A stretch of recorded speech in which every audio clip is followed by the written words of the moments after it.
fake, everything's fake. It's weird. And so it's like, this is the clearest, like, fixed fight you're ever going to see. Look at this. That looks so fake. What just happened? He hit him with the left. I know. But watch it again. Let's watch but... it again. Look at this guy holding his hands up and watch. Watch this. He like literally shows him his chin. And just goes like, and he goes down. It's also nuts, right? Just the fact that he's willing to fight the two-time heavyweight champion, former Olympic gold medalist. Yeah. A guy who's gigantic in his pride, built like a Greek god. Yeah. And you're gonna stand, and he's a one-punch killer. And you're going to stand in front of that guy, and he avoided shots till the 6th round. He just started getting tired. Well, when you're on a platform like Netflix that turns one-part episodes into a 6-part series, why would you think that part of their entertainment model is to have a 30-second fight? Why? The internet has exploded after a jaw-dropping claim surfaced during a recent episode of the Joe Rogan podcast concerning the Anthony Joshua versus Jake Paul fight. If these claims are true, they could completely change how this bout is viewed.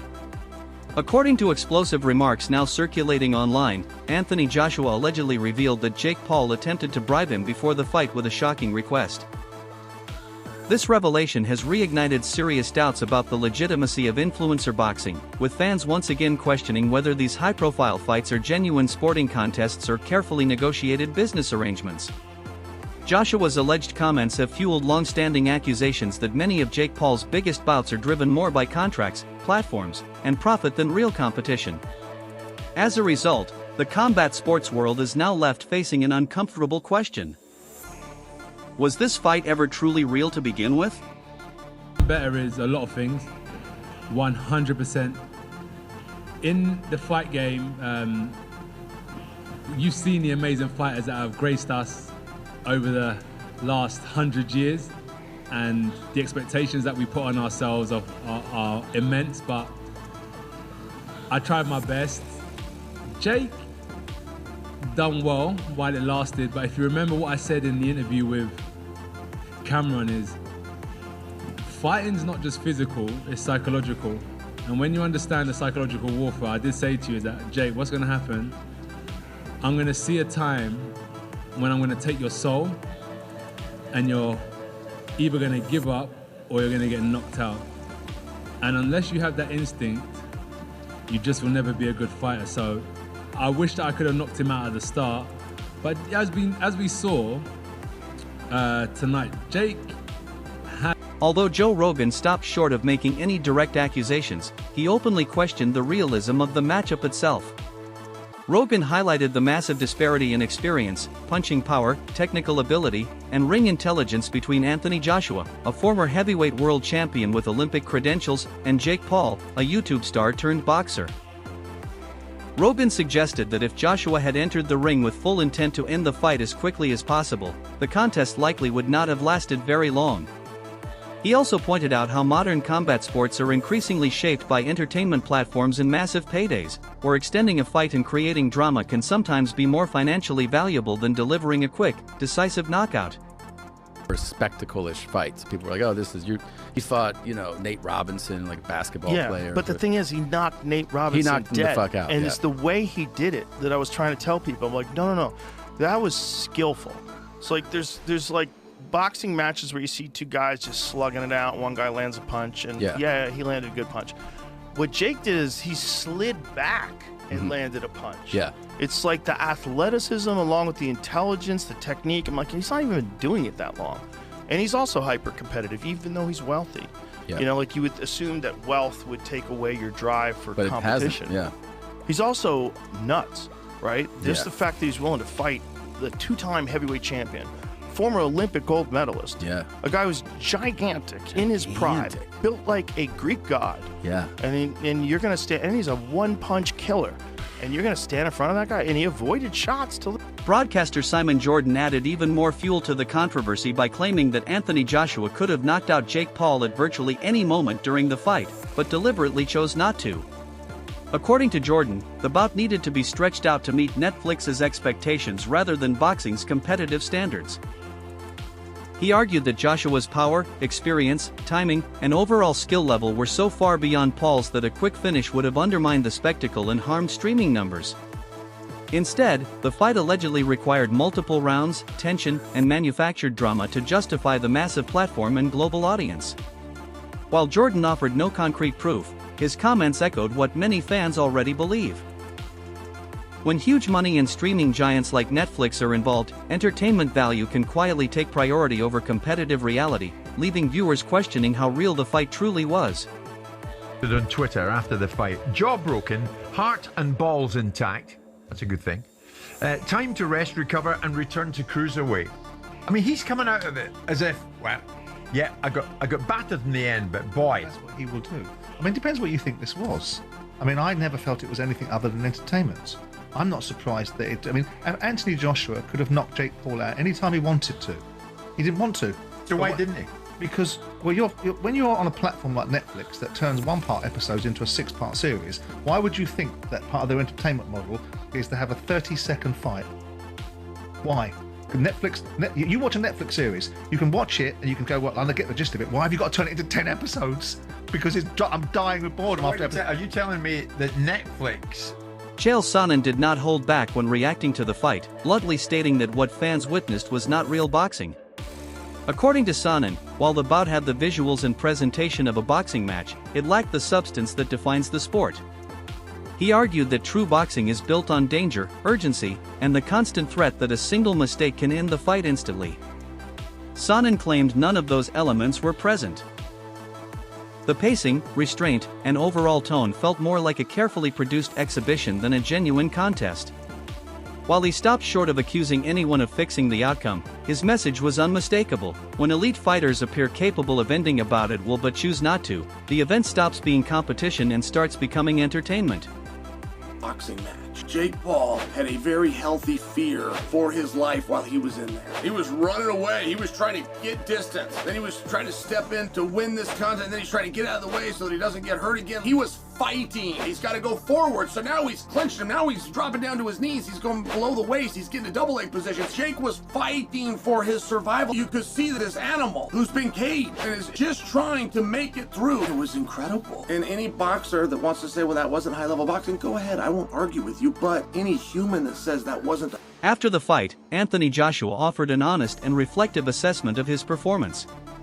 Despite securing a sixth-round knockout victory, Joshua admitted that he was not fully satisfied with how he fought. He explained that it was not his best showing and that he believed he could have performed at a much higher level. Joshua acknowledged that he struggled early to land clean shots and failed to corner Jake Paul as quickly as many had expected. He described the result as a win, but not a success, emphasizing that he still has high standards for himself and significant improvement ahead if he wants to return to peak form. I'm going to see a time when I'm going to take your soul and you're either going to give up or you're going to get knocked out. And unless you have that instinct, you just will never be a good fighter. So I wish that I could have knocked him out at the start. But as we saw tonight, Jake has spirit. He has some heart. He tried his best. And I take my hat off to him because, number one, a lot of fighters haven't got in the ring with me and Jake did.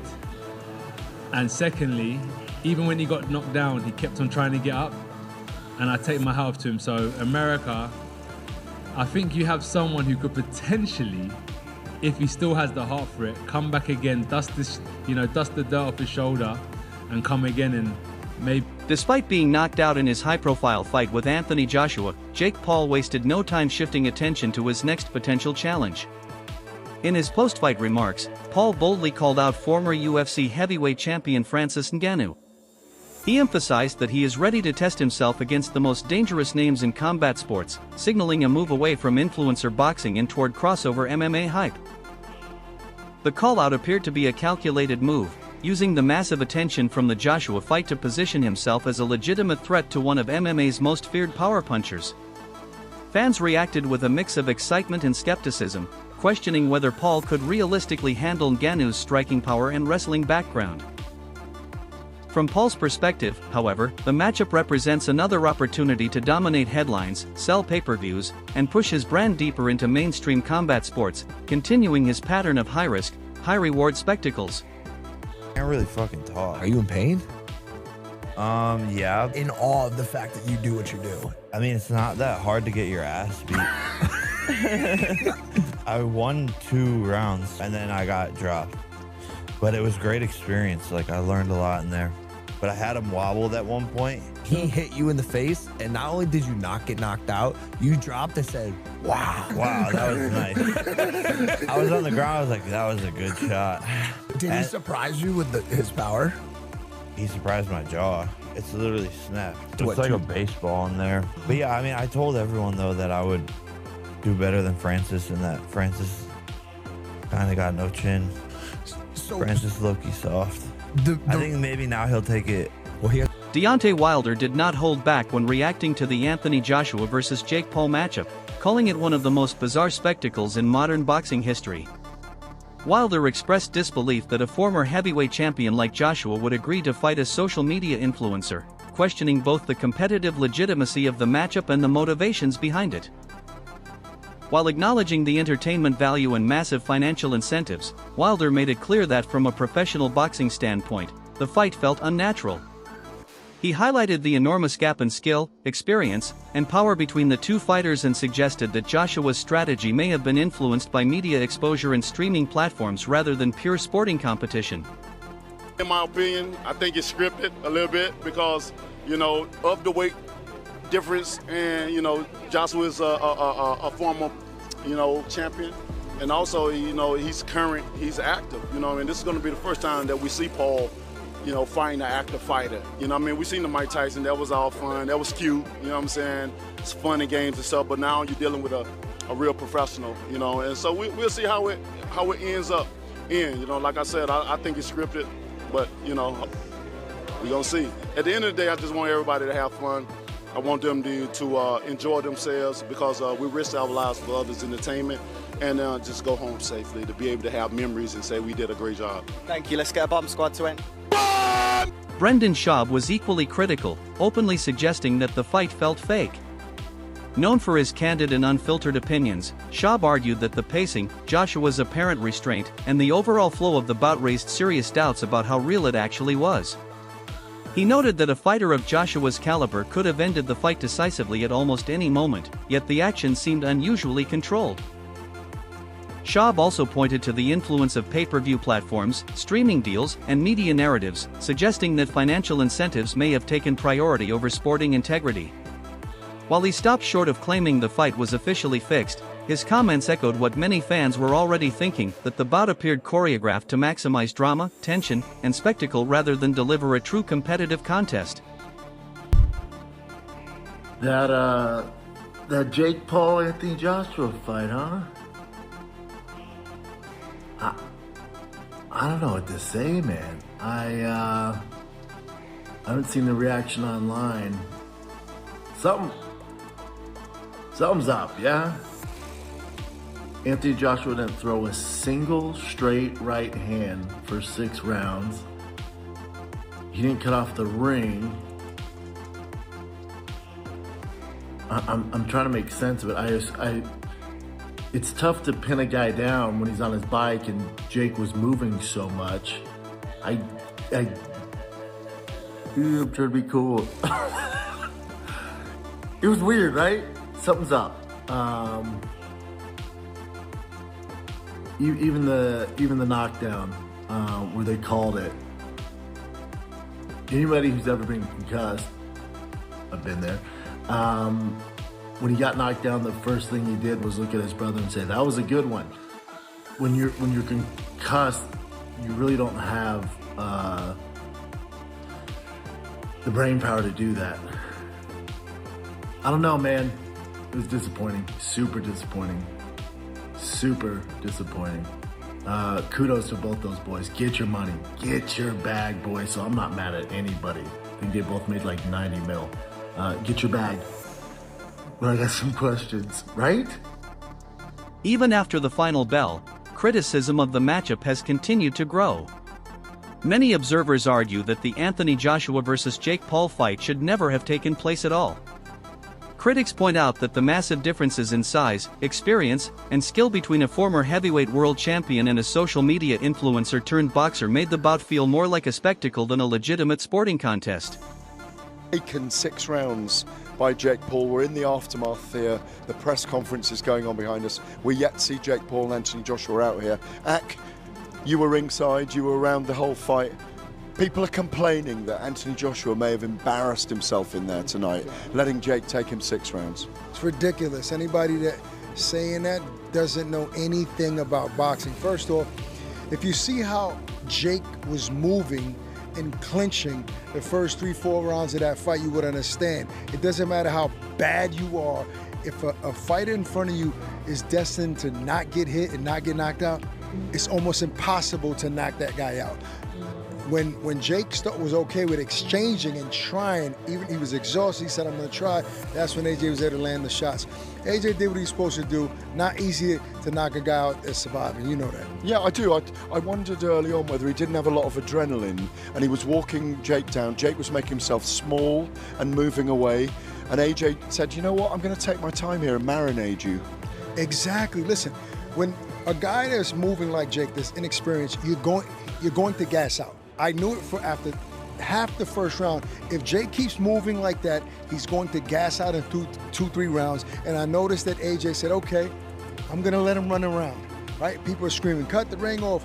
Let me let him run around and gas out. Once he gassed out, what happened? He had to stay in front of him. Others have gone even further, arguing that placing Jake Paul in the ring against a fighter with Olympic credentials and genuine heavyweight power posed serious safety risks. Those concerns were seemingly validated by Paul's broken jaw and multiple knockdowns, reinforcing the belief that the matchup crossed a dangerous line between entertainment and athlete safety. Bigger picture, you and I are boxing guys, we go to boxing all the time. The question we perhaps need to ask is, did that entertain the fans tonight? Should we be seeing that again? Is that it now? We've seen that novelty. Should a fight like that between an Olympic champion, a two-weight heavyweight world champion, against a relative novice, should that be sanctioned and licensed by a commission? You know, it was a one-off. Jake's a one-off, but we shouldn't be seeing a lot of these events, in my view. Never again. We should never have that gap of experience. The mismatch. Skill set should never happen again. I mean, to your point, Jake is an anomaly, right? Like, we can let him get that off. He tried it, and he even landed a couple of shots, but you saw at first, I mean, as soon as he landed the first right hand, even he saw, I can't hurt this guy. I'm not going to. It was a pebble. Anthony Joshua later addressed the backlash directly, admitting that he understands and accepts the criticism surrounding the fight. He acknowledged that fans hold him to a higher standard because of his legacy as a former heavyweight champion. Joshua said he understands why people were disappointed or confused by the matchup. Rather than deflecting blame, he took responsibility, explaining that when you choose to step into the ring, especially in a crossover spectacle, you must accept the reaction that follows.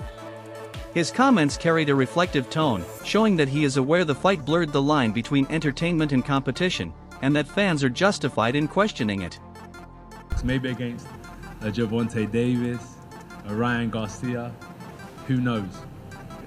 Eddie, I want to follow with you because when this fight was first announced, you had said something to the effect of this would end Jake Paul's career.